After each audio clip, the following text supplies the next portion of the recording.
나환자들을 만나 월출산에 갇히다. 걸음을 내쳐 걸어 드디어 여수고을에 이르렀다. 좁음의 싸늘한 바닷바람이 기분 좋게 불어오고 있었다. 전라 자수영이 진을 치고 있었다. 여수항에는 왁자지껄 동행인들이 많았다. 여수항은 어항과 군항을 겸하고 있어서 사람들이 많이 들구를 수밖에 없었다. 정우는 여수읍내를 한 바퀴 돌아보았다. 역시 진남관이 눈길을 끌었다. 선조대왕 32년에 삼도수군 통제사 이시연이 건립한 객사이다. 그 규모가 자그마치 75칸이나 되었다. 숙종대왕 32년에 완전히 불에 탄 것을 수사 이재면이 재건하였다. 그 후에도 여러 번 개축하였다고 한다. 부두에서니 여수항 앞바다에서 바람이 불어왔다. 시원한 바닷바람이었다. 여수항에는 차가운 겨울바람이 좀처럼 잘 불어오지 않는다. 항구를 막아주는 둘산도가 있기 때문이다. 정우는 아무래도 여수항의 부두에서 이순신 장군을 생각하지 않을 수 없었다. 민족은 어떤 한 국가의 기본적인 단위가 된다. 그리고 개인은 민족의 단위가 된다. 개인, 민족, 국가 간의 어떤 숙명과도 같은 끈을 느꼈다. 임진왜란 시 외병이 물밀듯이 쳐들어왔을 때 이순신 장군이 바로 여기 여수에 진을 치고 있던 전라 자수영의 좌수사였다. 선조 25년 4월 13일 외선이 부산포 앞바다에 다다른 이후 무인지경을 달리듯이 북상하였다. 20일 만에 한양에 떨어졌다. 6월 중순에는 평양과 화흥이 떨어져 조선 왕조의 전 영토가 왜군의 말 발굽 아래 초토화되고 있었다.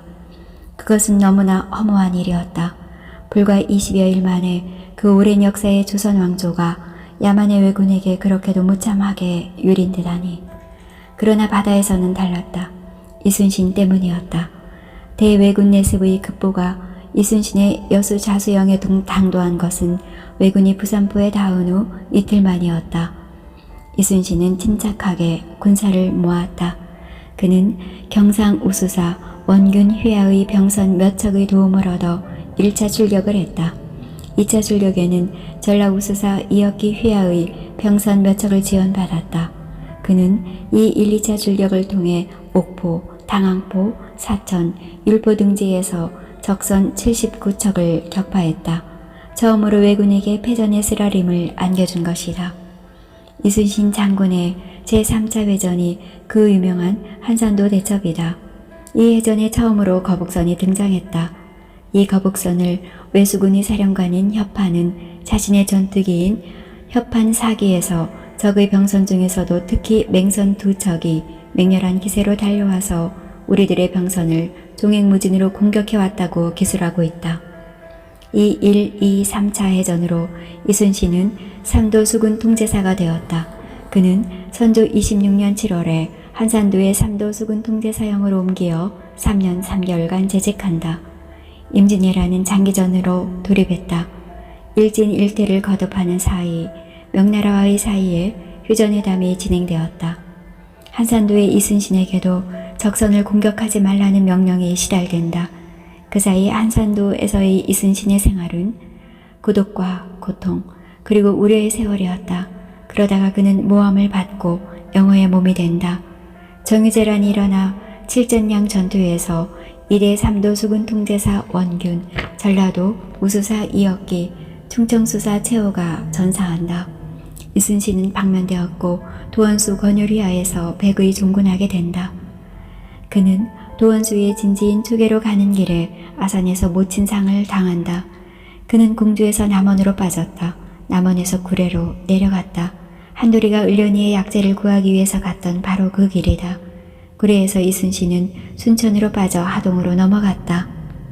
권율에게서 삼도수군 통제사의 교지를 전해받은 이순신은 다시 전라도 순천, 나간, 보성을 지나 해남군 어람표를 거쳐 진도의 벽파진에 진을 쳤다.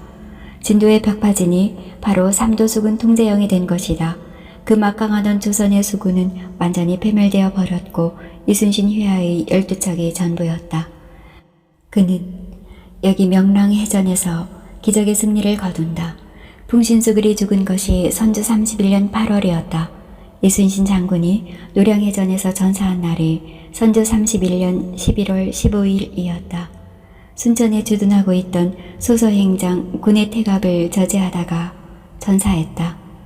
당시 소서행장 군은 전라도 순천에 주둔하고 있었는데 이순신 장군의 수군 때문에 태각을 할 수 없었다. 그래서 서천에 주둔하고 있던 적의 최강 수군인 도진의용 군이 소서군을 구하기 위해서 노량을 지날 때 싸움이 붙었던 것이다. 이것이 지금 정오가 돌고 있는 남해에서 임진왜란시 벌어졌던 주요 해전의 약사이다.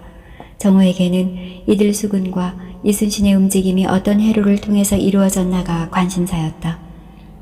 항구에는 배들이 빼곡히 들어차 있었다. 고기잡이 배들과 군선들이었다. 마침 고흥반도로 가는 어선이 있어서 정우와 한돌이와 을련이는 몸을 실었다. 날이 참으로 오래간만에 배를 타보는군요. 그래, 기분이 어떠냐? 흥양에 가면 물 좋은 회가 많을 것이다. 내 건강을 위해서 좀 사서 먹어보자꾸나. 지금은 아무렇지도 않사와요. 너무 걱정하시지 마옵소서. 을련이는 얼굴을 붉혔다. 남장을 했기에 얼른 보아서는 그녀를 여자로 판단하기 어려울 지경이었다. 목소리만이 그녀가 여자임을 가르쳐줄 수 있을 것만 같았다. 거참, 세상에는 별 남자도 다 있구나. 아이 참, 누가 들으면 어떡하시려고요. 고흥반도는 여수반도보다도 바다 가운데로 훨씬 더 돌출되어 있었다. 흥양은 항구도시는 아니다. 내륙의 고을이다. 그러나 항구인 발포와 녹도가 불과 20리도 되지 않는다. 이들 흥양이나 발포, 녹도 등의 조그만 고을들은 다들 왜구를 쳐보시기 위한 수병들의 진지가 나와 있었다. 흥양에서 하룻밤을 지낸 정원은 이튿날 유서 깊은 나간읍을 향해 길을 떠났다. 날이 여자는 참으로 이상합니다요.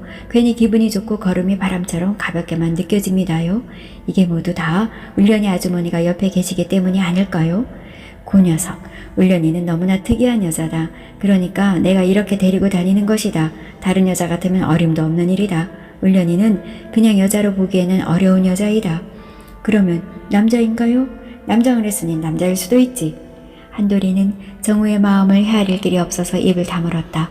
정우가 어쩌면 지금 한순간 을련이를 여자로 취급하지 않을지도 모른다는 생각이 드는 것이었다. 나일이. 나간이란 골이 정말 고풍스럽습니다요. 그래, 나간은 아마도 조선의 360개 고을 중에서도 가장 고풍스러운 맛이 나는 현일 것이다. 나간은 그야말로 중세로 만들어진 고배 풍치를 가장 잘 간직한 고을로 정평이 나 있다. 보다시피 나간 읍성은 둘레가 1590척이고 높이가 8척, 옹성이 6개, 지첩이 660개이다. 성내에 못이 2개, 샘이 2개나 있다. 날이 나간이란 고을의 이름이 참으로 멋이 있고 듣기에 안 오나옵니다요. 나간성의 분위기도 고을 이름과 비슷한뎁쇼? 그렇구나. 나도 방금 그런 생각을 했다. 을련이는 어떤 생각을 했느냐? 쇠네도 그런 생각을 했사옵니다요. 저기 저 산이 진산인 것 같사옵니다요. 꽤 높직하옵니다. 그래, 내 짐작이 맞았다. 저기 저 산이 금전산인데 나간 고을의 진산이다. 높이는 1980척이다. 고을의 진산으로는 꽤 높은 편이다. 여기 나간 고을에는 전라자수형 소관의 진이 있는데 저기 저 바닷가에 보이는 저 병막이 바로 진이다. 진의 첨자는 나간현의 혈령이 맞고 있느니라. 안온한 나간읍성의 주막거리에서 하룻밤을 지낸 정오 일행은 이튿날 동북현으로 올라갔다. 동북은 소규모의 조그만 현이었다. 다시 방향을 서남쪽으로 잡고 내쳐 걸었다. 해그름역의 보성고을에 닿았다. 을련아, 그래 어떠냐? 너무 강행군을 해서 힘이 들지 않느냐? 아직 건강이 완전히 회복된 것도 아닌데. 아니옵니다요. 몸이 날아갈 듯이 가볍습니다요. 얼마나 원하던 일인데요. 밤마다 글을 읽으니 지명을 알아보는데 큰 도움이 되고 있어서 신기하기도 하옵니다요. 그날 오후는 더 나아가지 않았다. 을련의 건강을 위해서 보성고을에서 하룻밤을 자기로 했다. 이튿날 그들은 능주를 거쳐 남평고을까지 올라갔다. 을련아, 한돌아, 이리로 와서 저기 저 두 강이 흘러내리다가 합수하는 지점을 보아라. 저 지점이 나주에서 북쪽으로 한 10리쯤 되는 곳인데 남평현에서는 한 5리 정도가 된다. 나리, 저 강은 무슨 강이옵니까요? 섬진강은 아닐 테고. 바로 사오강이라고 한다. 저기 북쪽에서 내려오는 지천은 담양의 추월산에서 발원하여 장성을 돌아 흘러내려오고 남쪽으로 흘러오는 강은 무등산의 남쪽에 있는 화순고을의 골짜기에서 발원하여 여기까지 흘러와서 합류가 된다. 그래서 나주로 흘러내려간다. 섬진강이 호남의 동쪽을 전부 다 내리 훑는다고 한다면 여기 사호강은 호남의 서쪽 지방을 거의 다 흘러내린다. 그러니까 사호강이 바다로 입수하는 지점에 목포항이 있나요? 물론이다. 나주에서 목포까지는 불과 얼마 되지 않는다. 목포는 상당히 서쪽으로 치우쳐 있어서 호남인들이 한양으로 갈 때 이용하게 되는 삼남대로에서는 비껴나 있다. 목포에서 곧장 북상하면 무안, 한평, 영광, 고창고을로 이어지는 서해안 연안도로가 있느니라. 그러니까 우리가 찾는 삼남대로의 호남 쪽 종착지인 강진고을하고는 조금 떨어져 있는 셈이다. 강진은 오히려 남쪽에 있는 해남고을과 밀접한 생활권을 형성하고 있다. 왜냐하면 강진과 목포고을 사이에는 상당히 높은 월출산이 솟아있기 때문이다. 월출산 동쪽 사면에는 이 지역 병마도절제 사영이 있고 서면에는 영암고을이 있다.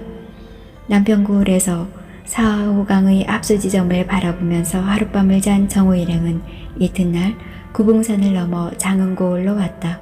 날이 여기서 더 지체하지 마시고 강진으로 내려가시도 지금도 타산초당이 있을까요? 흔적이야 있을 터이지. 타산이 18년간이나 유배 생활을 하신 곳이니까. 그러나 강진은 타산초당으로 유명하기도 하지만 무엇보다도 삼남대로의 중점으로 그리고 제주도로 건너가기 위한 나루터로 유명하다. 그러니까 호남 교통의 요로이다. 정호는 한둘의 요구를 받아들여 조금 무리해서 강진으로 직행했다. 드넓은 호남의 평야에 낙조가 지고 있었다. 어디에서도 볼 수 없었던 드넓은 평야가 펼쳐져 있었다. 월출산의 산 그림자가 이 넓디 넓은 호남 평야에 짙게 드리워져 있었다. 날이 그럼 제주도로 가는 배들이 전부 강진에서 뜹니까요? 그러지는 않다. 강진은 나루터는 아니다. 내륙의 고을이다. 이진이란 항구에서 배가 뜨고 또 와서 멎고 난다. 그러니까 이진이 강진 고을의 외항 역할을 하고 있는 셈이다. 그들은 땅거미가 지기 전에 강진 고을에 닿았다. 그림처럼 아름다운 강진 고을이 저 멀리 강가에 펼쳐져 있었다. 나리, 저 강은 무슨 강이옵니까요? 사호강은 아닐 텐데요? 을련이가 물었다. 그래, 저 강은 강진 고을의 좌편을 흐르는 내양강이라고 한다. 그 강가의 마을이 90호이다. 내양강은 무등산 줄기에서 발원하고 있다. 정호는 을련이와 한도리를 데리고 땅거미가 내리기 시작하는 강진읍을 한 바퀴 돌았다.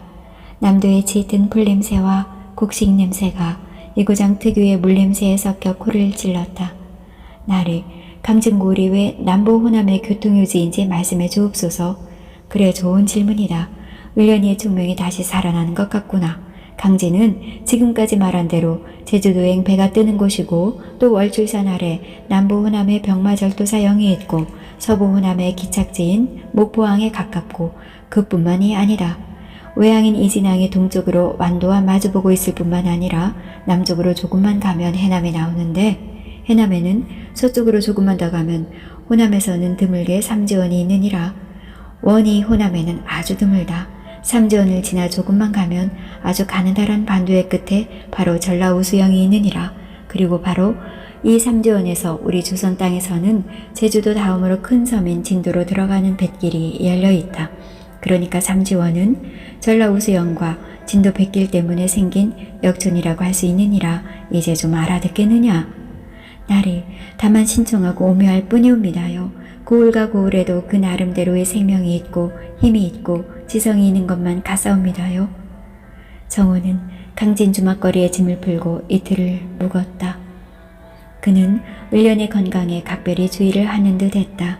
사실 지리산에서 여기까지 걸은 것만 해도 그녀의 건강으로는 벅찬 것이었다. 정호는 타산초당을 방문하는 길에 강가로 나가 민물고기를 여러 마리 잡아왔다. 그는 주막집 주인에게 그것들을 건네주고 특별히 요리해 줄 것을 부탁했다. 을련아, 다산이 여기에서 귀양살이를 하실 때 강가로 나가 직접 잡아 잡수시곤 했다는 민물고기다. 어서 먹어보아라. 너는 아직까지 속이 허해서 먼 길을 걸을 수가 없느니라. 우리는 이제 멀고 먼 삼남대로를 걸어야 한다. 어서 좀 먹어라. 날이 이렇게까지 하시지 않으셔도 괜찮으십니다요. 세네는 충분히 견딜만 합니다요. 을련이는 겸손하게 말했다. 그녀의 전신에서는 거무스레한 딱지들이 떨어져 흉터 자국이 아주 보기에 흉했다. 마침 그녀의 피부가 그렇게 흰 편이 아니라서 어느 정도 희석은 되었다. 내일은 저기 이진으로 나가 제주도를 잠시 다녀와야겠다. 그리고 완도로 들어가서 장보고 대사의 유적을 잠시 훑어보아야겠다. 을련이는 제주도에 따라갈 수 있겠느냐? 나리, 너무나 당연한 얘기입니다요. 샌니는 나리가 나가시는 곳은 어디라도 따라가겠사옵니다요. 그래, 그럼 어디 배를 한번 타보아라. 대부분의 아내자들은 멀미를 하고 도사를 하고 하느니라. 을련이도 멀미하고 도사하면 제주도에 버려두고 돌아올 것이니라. 나리는 참... 을련이는 혀를 찼다. 정우가 오랜만에 농담을 했기 때문이다. 을련이가 예쁘니까 용왕님이 을련이를 탐내어 풍랑을 일으키면 어떻게 하나? 나리, 아무래도 샌니를 데리고 가시고 싶지 않으신가 봐요. 그럴 턱이 있느냐? 다만 너의 건강이 걱정이 되어서 하는 말이다. 정우는 이튿날 해남을 거쳐 이진으로 내려갔다. 마침 제주도로 떠나는 배가 있었다. 해남 바닷가 마을 이진에는 근 40여 명의 여행객들이 모여 있었다. 그들은 같이 배를 탈 사람들이었다. 정우 일행은 이들과 함께 배에 올랐다. 해남 고을과 이진 마을 사이에는 두른산이 버티고 있어서 바다에서는 해남 고을의 전경을 볼 수 없었다. 나리, 제주도는 여기 해남 이진항에서 얼마나 떨어져 있습니까요? 수멀리 바다 한가운데 떠 있습니까요?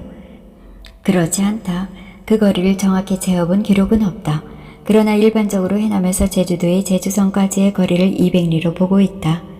물론 바다에서의 거리를 땅 위에서의 이수로 표시할 수는 없다.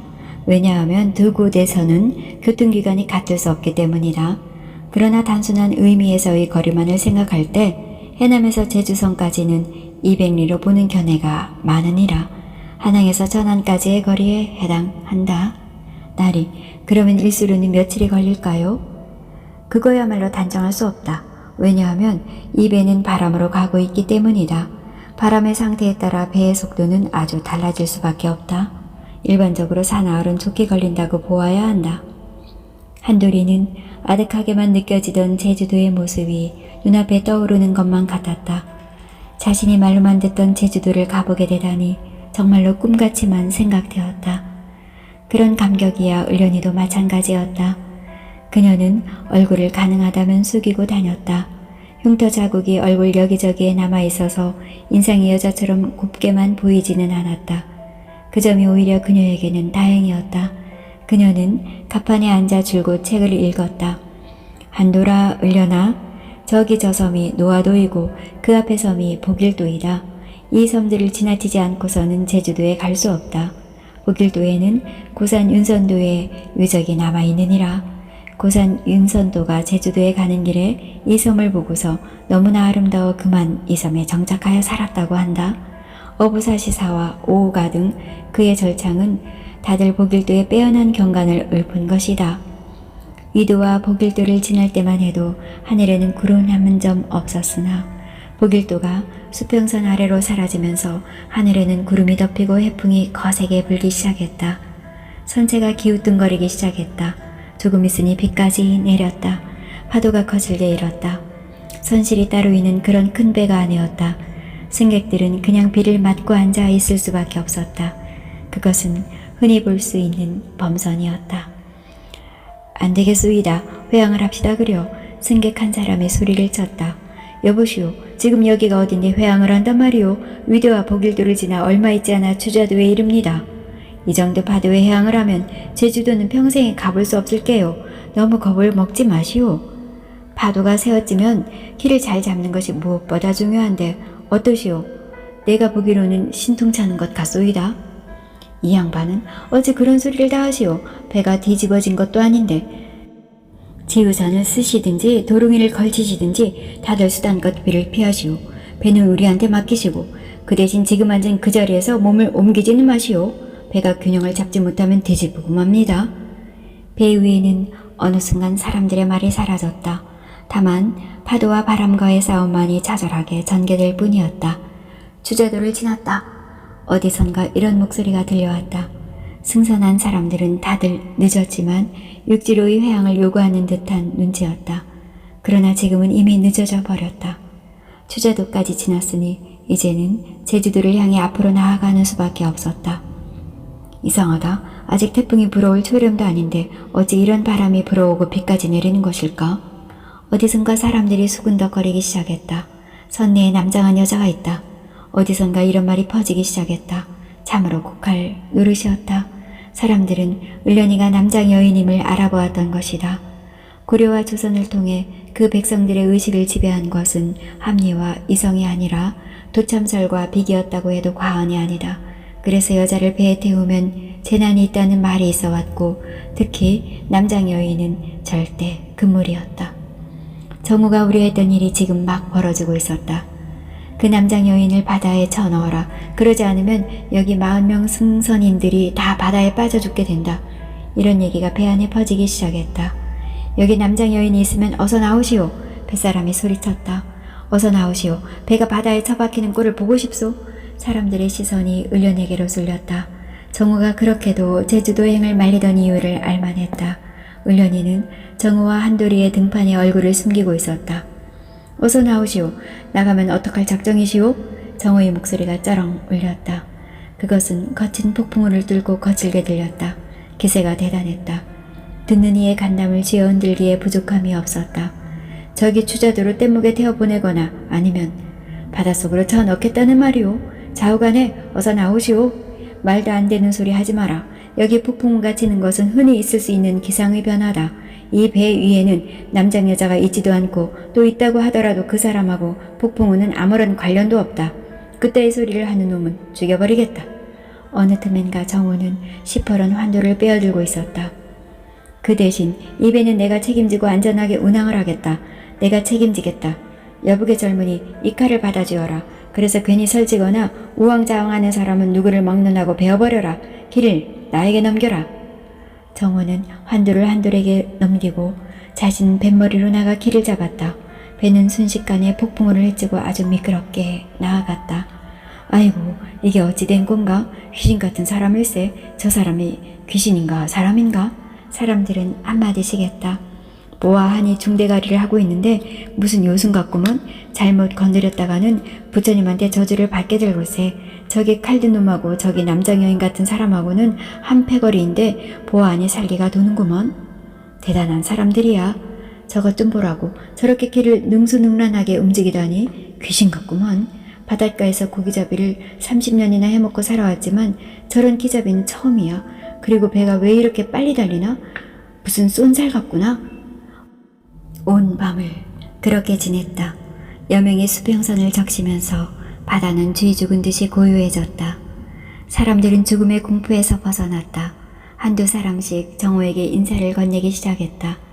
대단하신 분입니다. 몰라 배웠습니다. 강진사는 이생이라 하옵니다. 대정 앞바다에 참치잡이 물때가 좋다기에 가보는 길입니다. 참으로 대단한 힘과 기술을 가지신 것 같습니다. 동가식 서가숙하는 돌중이에다.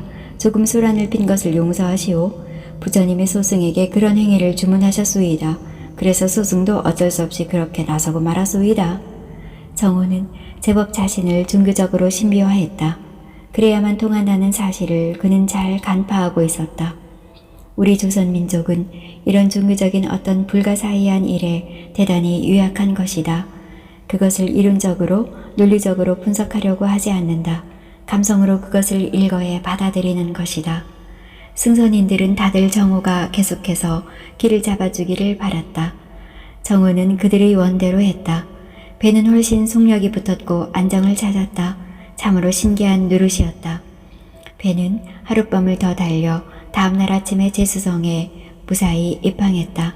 사람들은 다들 정호에게 인사를 하고 떠났다. 배의 주인과 뱃사공도 인사를 했다. 고승을 알아보지 못했습니다. 무례를 용서해 주십시오. 아니옵니다. 소승이 조금 놀란 것은 여승을 남장 여인이라 함은 부처님에 대한 불경이 아니옵니까? 회량해 주십시오. 나무 관세음보살. 그들은 무사히 헤어졌다. 히히히. 한두리가 웃었다. 내 이놈 왜 웃고 야다니냐? 나리 정말 어쩌면 그렇게도 그럴듯하게 고승의 흉내를 잘 내십니까요? 소이놈은 그저 웃음이 터져나와서 견딜 수가 없었습니다요. 을련이도 소리 없이 웃었다. 한두리의 말에 동의한다는 의미였다. 그러나 그들이 웃음을 거두었을 때 정우는 벌써 어디론가 사라지고 없었다. 제주성을 면밀하게 살피고 있었다. 나리, 잠시도 쉬지 않으십니까요? 물론이다. 우리는 여기 쉬려고 온 것은 아니다. 제주성, 그것은 내 꿈속의 성이었다. 바로 이 성이다. 자, 일주를 해보자꾸나. 너는 걸음수를 세어라. 울련이는 높이를 재어보아라. 그리고 옹성과 치첩, 문의 숫자를 세어보아라. 제주성을 한 바퀴 도는데 한나절이 걸렸다. 울련이와 한돌이는 힘들어하면서도 신이 나했다. 괜히 뚱 하면서도 정호는 끊임없이 자신들에게 자신감과 웃음을 선사하고 있었다. 나리, 소희님이 빨리 걸어보고 오겠습니다요. 그래, 내가 저기 선장가 주먹집에 들어가 있을 터이니까 울련이와 같이 갔다가 오너라. 한참 만에 한돌이가 돌아왔다. 나리, 대략 7,400보가 됩니다요. 그러면 둘레는 대략 7,400척이 되는구나. 장정의 한 걸음을 한 척으로 보는 것을 내 놈도 잘 알 것이다. 그리고 높이는? 네, 높이는 16척이었습니다요. 높이가 육지의 어떤 읍성보다도 더 높구나. 왜 그들을 의식한 성이기 때문이다. 북쪽으로는 문이 없을 것이다. 바다니까. 그러하옵니다요. 성의 북쪽으로는 성문이 없었사옵니다요.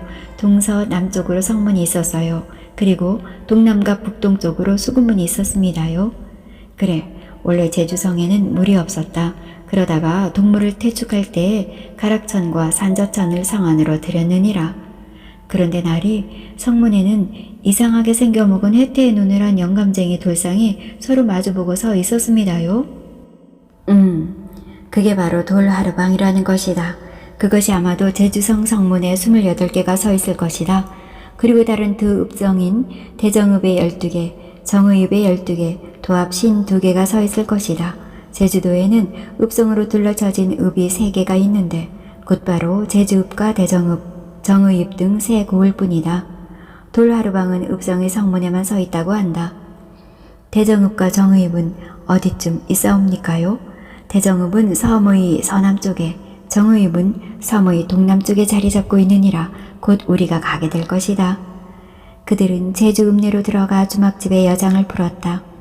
정호를 비롯해서 한돌이와 울련이는 방으로 들어가자마자 그대로 길게 뻗어버렸다. 이틀 밤을 꼬박 세우면서 항해를 해왔기 때문이다. 날이 좀 늦겠습니다요. 그래. 어서 눈을 좀 붙여라. 나 역시 눈꺼풀이 자꾸만 들러붙어서 견딜 수가 없구나. 그들은 밥 숟가락을 내려놓자마자 그대로 방바닥에 길게 뻗었다. 그런데 울련이가 품에서 종이뭉치를 부스럭거리며 끄집어냈다. 아니, 이것이 무엇이냐? 네, 나리께서 그동안 써서 모으신 지편들이옵니다. 아니, 이것이 언제 내 품 안으로? 내 배 위에서 노를 저으시고 길을 잡으셨을 때 비가 억수처럼 내리지 않았습니까요? 그때 나리께서는 이 지편들의 존재를 잊으셨더군요. 이것을 물이 질적거리는 배의 바닥에 떨어뜨리셨습니다. 그러고는 지금까지 이것을 찾지 않으셨습니다요. 소첩이 알기로는 이것이야말로 나리의 생명과도 같은 것이 아니옵니까요? 울련아. 정호는 미처 자기가 생각하지 못한 것이 울련의 정성으로 잘 보관되어 있음에 놀라지 않을 수 없었다. 그 지편들이 물이라도 묻었더라면 10년 공부 도로함의 타불이 되는 것이다. 그래, 이것들을 어떻게 보관할 수 있었느냐. 그렇게도 비가 억수같이 쏟아졌는데. 울련이는 얼굴만 붉힐 뿐 말이 없었다. 정우는 생각에 잠길 뿐 더 묻지 않았다. 그녀는 결사적으로 그것을 자신의 몸 어느 부분으로 감싸듯이 쌓아놨을 듯 했다. 그 경황 중에서도 그렇게 지편들의 신경을 쓸 수 있었던 울련이야말로 정우는 자기에게 보물 같은 존재라는 생각을 했다. 나리가 셋내를 살리기 위해서 목숨을 내놓고 싸우시고 계신데 셋내는 달리 나리의 생명을 구해야 한다는 생각을 했사옵니다요. 기특한 지고, 너무나 기특한 지고. 정우는 울련의 영특함에 놀라고 또 감사하지 않을 수 없었다.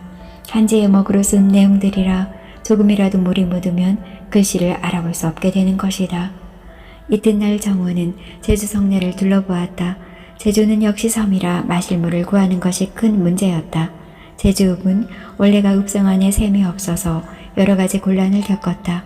그러다가 동문을 뒤로 물려서 개축한 것은 가락천과 산저천이란 좋은 우물을 성 안으로 끌어넣기 위해서였다. 여기 이 가락전가에는 옛날 중종대왕 시절의 판서였던 중암 김정이 유배 와서 살았는데 그는 결국 이 근처 조가집에서 임금이 내린 사약을 받고 죽었단다. 참 아까운 일이다. 너무 애석한 일이다. 나리 좀 말씀해 주옵소서. 그래, 역사 속에는 억울하게 죽은 사람이 어디 한둘이냐? 정치의 전면에 나선 사람들은 거의 다 제명에 살지 못했다고 해도 과언이 아닐 정도이다. 그 가장 큰 요인은 정치 투쟁 때문이다. 적을 죽이지 않으면 자신의 영달을 도모할 수 없기 때문이다. 그리고 자기도 죽을 수밖에 없기 때문이다. 그래서 적을 죽이는 가장 확실한 방법은 적이 작당하여 모반을 꾀했다고 나라님에게 고해 바치는 일인데 엉터리로 증인과 증언을 조작하는 것이다. 그럼 왜 하필 김정 선생을 그렇게 추모하나이까? 김정은 유배될 때 나이가 불과 36살이었다. 같이 거세된 조광조는 38살로 대사원이었고 김식은 38살로 대사성이었다. 도학 정치를 펴서 정치개혁을 도모하다가 역적으로 물려 일망타진되었다. 젊은이다운 기계로 정치개혁을 꾀하다가 괴멸된 것도 억울하지만 그가 사약을 받게 된 결정적인 동기가 참으로 묘한 것이었단다. 말씀해 주옵소서. 중암 김정이 처음 유배당한 지역은 충남 금산이었다. 그곳에 있을 때 고향의 노무의 병환이 깊어지자 중암은 당시 현감이요 자신의 감시자였던 정홍에게 유배지 이탈을 청원하여 허락을 받았다. 사실 조선조에는 정변이 잦아 시골로 유배온 사람들이 어떤 정변으로 제기할지 알 수 없는 정황이었다. 절반 정도는 다시 일어나 권자로 들어가는 양상을 보여주었다. 정웅도 너무나 젊은 나이에 임금의 신임을 받아 판서에까지 오른 김정을 얕보지 않았다. 그래서 그는 김정에게 감자와 꽁, 술까지 줘서 다녀오라고 기꺼이 허락했던 것이다. 그러나 한양에서 김정의 재기를 두려워하면서 그의 또 다른 그물을 준비하고 있던 심정과 남고는 이 사실을 알게 되어 김정을 유배지 이탈의 제목을 씌워 제주도로 밀어보냈던 것이다. 이때 정웅이 나가 한마디만 자기의 허락하에 그가 고향을 다녀왔단 말을 하면 될 터인데 그는 형세가 김정에게 결정적으로 불리함을 알아차리고 자기는 그의 고향 행을 허락한 적이 없으며 그에게 술과 꽁을 내렸다는 말은 완전한 거짓이라는 증언을 했던 것이다. 저기 보이는 중암 선생의 묘토에는 오히려 중암의 묘는 없고 어찌된 일인지 오연단만 모셔져 있구나. 오연단이라고쇼? 김정과 비슷하게 비명에 죽은 현자들을 한자리에 모셔 배양하는 것이다. 그 5명의 현자들은 누구누구시옵니까요? 송인수, 김상헌, 정온, 송시열, 그리고 김정을 꼽는다. 다들 제주도와 관련이 깊은 사람들이다. 정온은 제주성을 벗어나 서쪽으로 발걸음을 옮겼다. 제주도를 일주할 작정이었다. 그는 제주도의 둘레를 정확히 측정하기 위해서 한두리에게 걸음수를 정확히 세도록 했다. 그러나 정호는 제주도를 일주하려던 계획을 도저히 실천에 옮길 수가 없었다. 해안을 따라서 길이 없었기 때문이다. 그것은 그대로 개펄이었다. 도저히 걸을 수가 없었다. 어떤 곳은 백사장이 펼쳐져 있거나 혹은 길이 나 있기도 했으나 대부분 사람이 다닐 수 있는 길이 나 있지 않았다. 한돌아, 도저히 안 되겠다. 그냥 제주성에서 대정으로 그리고 정의고을로 가는 길을 걸어야겠구나. 나리, 말씀을 따르겠습니다요. 도저히 걸음을 옮겨 놓을 수가 없사옵니다요. 나리, 다른 서책에 제주도의 둘레가 대략 얼마인지 나와 있는 데가 없사옵니까요? 있기야 있지. 하지만 우리가 하는 작업은 무엇이든지 현장에서 확인하는 것이다. 제주도의 둘레는 대략 600리로 나와 있다. 그러니까 그것은 가히 한라산의 둘레와 다르지 않구나. 나리, 지리산의 둘레가 700리라고 하시지 않았습니까요? 그것과 비교가 됩니다요. 그렇구나. 사람의 걸음걸이로는 대략 80만 보 내외가 될 것이다. 그럼 다시 대전고을로 가는 길로 접어들자. 그 길은 한라산의 서쪽면을 넘어가는 꼴이 된다.